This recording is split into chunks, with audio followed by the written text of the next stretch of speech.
একটা জিনিস, আবেগের বয়সে বিয়ে না করে অনেক লস হয়ে গেল আসলে ভাই। ছোটো ছোটো বাচ্চা যেগুলো মানে হাঁটুর বয়সী দেখছি, এগুলার এখন বিয়ে হয়ে গেছে, ইনফ্যাক্ট কয়েকটার বাচ্চাও আছে। মানে এগুলো দেখা লাগতেছে ভাই, মানে আমি মানে অবাক, এটা কী হইতেছে মানে। মানে আমি মনে হইতেছে আমি যদি বিয়ে করতাম তাহলে আমার মতো একটা বাচ্চা থাকতো। আসলে মজা না, মানে মেয়েদেরটা মানা যায়, এটা ফ্যাক্ট। বাট আপনি দেখেন ছেলেদেরটা আমি কিভাবে মানি, ওদের বয়স 18-20 হয় নাই, ওরা বিয়ে করে ফেলতেছে। ওদের আসলে ফিজিক্যালি ওরা ওকে দেখে মনে করতেছে যে লাইক আমি মেন্টালি প্রিপেয়ার্ড। এমন না যে ওরা বিয়ে করে অনেক হ্যাপি আছে, আমি দেখতেছি ওরা অনেক শাইন করতেছে, এরকম তো না। দেখতেছি যে সংসারের তো নানান ধরনের সমস্যা নিয়ে আসতেছে, তো হ্যাপি নেই কেউ।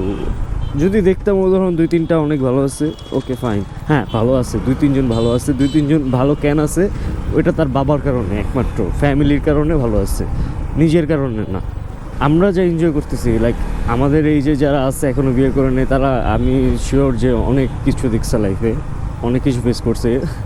সো ওই অর্ধেক এনজয়টাও যদি না করতে পারো তো জীবনটাই বিথারে পাগলা।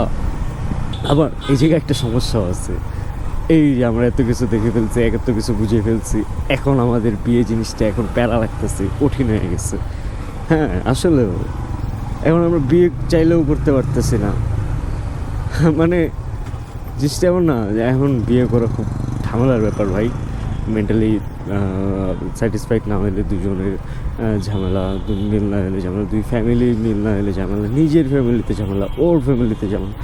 মানে নিজের চাকরি বাকরি করতে হবে, আরেকজনকে হয়তো সব কিছু চিন্তা করে মানে দেখা গেছে একটা সময় গিয়ে না হয় না আসলে। আমি সবাইকে সাজেস্ট করবো, বাচ্চা যারা আছে আমার ব্লগ দেখে, তোরা প্লিজ ভাই পাগলামি করিস না, ধৈর্য ধর। হ্যাঁ একটু সময় হলে বিয়ে করে ফেলিস, একেবারে কম সময় বিয়ে করিস না, একবারে কম বেশি বিয়ে করিস না। এই তো, ধন্যবাদ।